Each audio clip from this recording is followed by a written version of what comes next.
First and foremost, why don't we get to the Dani Olmo situation and Pau Victor to explain why all of a sudden there was this change in decision to allow them to be re-registered so that they can actually play in La Liga this season. So Barcelona left it very, very late, but before the deadline, they sent the documentation to La Liga to say, right, we've got the money in that allows us to continue with Pau, Victor and with Olmo in the side. La Liga will look at the documents and said, but there is no bank slip that says you've been paid for this money you say that's coming in. This was the sale of the VIP seats, about 450 seats that have been sold for about 100 million euros. But the money hadn't come in. Barcelona said, but it has. And La Liga is like, well, yeah, but you have to prove it. So anyway, the deadline goes, and eventually Barcelona can prove that, yeah, the money had come in and they could register Olmo, but by then and this La Liga... all has to do with financial fair play rules for La Liga, right? Yeah, the limits that Barcelona have. But La Liga had already deregistered, because the deadline had passed, deregistered Pau Victor and Dani Olmo. And there is a rule that says you cannot register the same player in the same team twice. Barcelona goes to court, to a couple of civil courts, and says, we need an injunction here because we don't like that rule. It's not fair. Probably they're right. But the civil court says, sorry, no, we cannot do anything about it. And finally, they went to the highest instance a football club can go, which is the Consejo Superior de Deportes, the branch of the government related to sport. And they said, OK, we'll give you an injunction.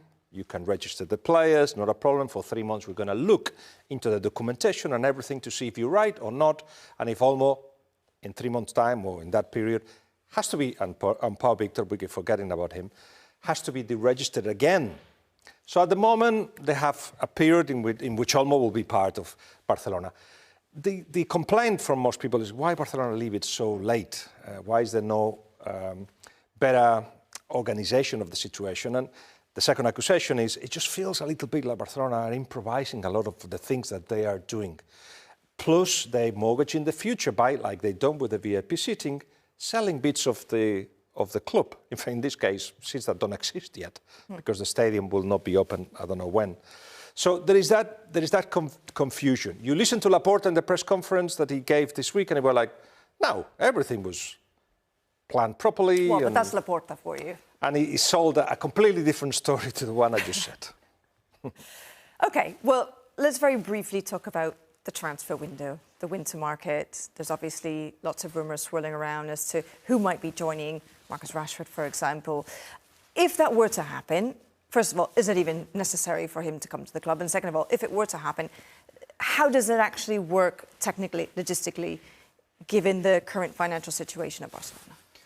Well, first of all, the Spanish fair play is really hard to understand.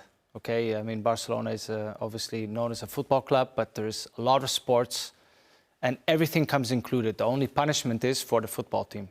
Like there's other clubs like Getafe who only play football. Barcelona has a lot of different sports sections actually competing on the highest level in Europe.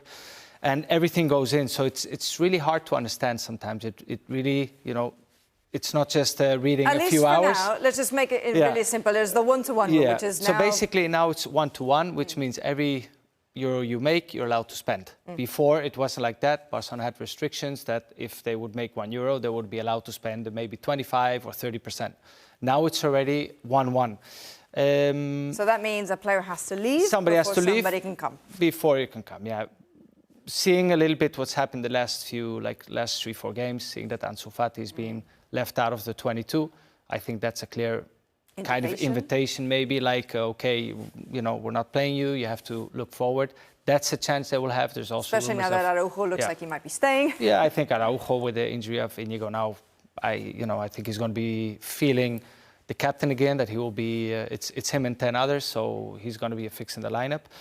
But I also think Eric Garcia is going to be rumours on that, so it's going to be a lot of rumours.